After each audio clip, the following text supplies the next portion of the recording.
Усе починається в Харкові.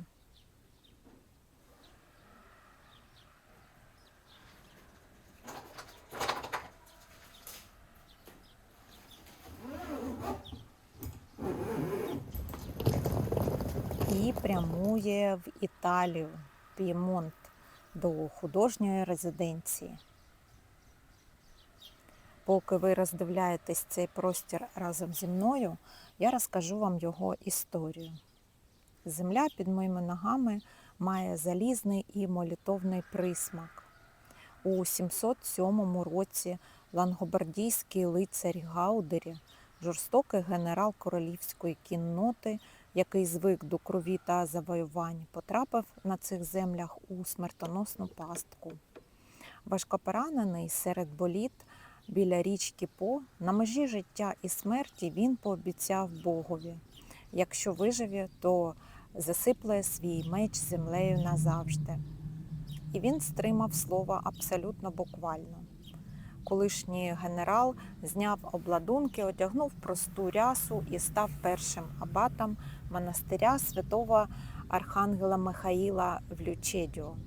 Тут, серед дикого лісу, він власноруч носив каміння, рубав дерева та молився ночами в солом'яній келії.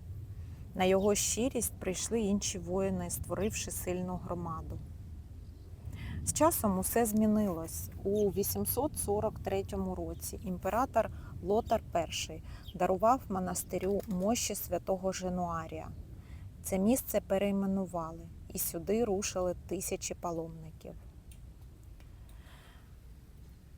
Але за 100 років клімат змінився. Через постійні паводки річки По ліси навколо перетворились на малярійні смертоносні болота. Монастир опинився в повній ізоляції серед води.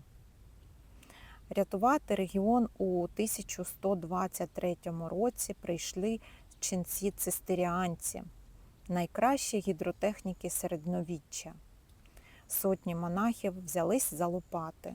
Вони проклали канали, приборкали воду, осушили драговину і вперше привезли сюди рис. Земля, яка раніше вбивала малярією, почала приносити казкові прибутки. Саме на ці рисові гроші наприкінці 16 століття побудували величну споруду, яка і зберіглась до наших днів. Сьогодні ця старовинна споруда дихає історією. Масивні двері та портали колись будувались ченцями як захист від хаосу, воєн та бруду зовнішнього світу. Тепер вони захищають мистецтво. На стелі та стінах досі зберіглись фрагменти автентичного розпису епохи Ренесансу. Хоч малюнок і вицвів від часу, але він досі доволі чіткий і впізнаваний. Справжня фантастика бачити таку красу та історію прямо в себе над головою. Минуле тут тісно переплітається з теперішнім.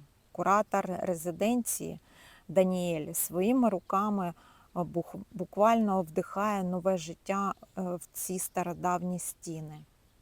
Він реставрує та відновлює кожен сантиметр, щоб простір знов ожив і приймав митців з усього світу. Ця будівля пережила римських легіонерів та лангобардійських лицарів. Вона стояла порожньою ціле століття під час середньовічних воєн і приймала біженців у часи Другої світової війни. Кожен, хто приходив сюди протягом 1000 років, залишав свій невидимий відбиток на цих стінах.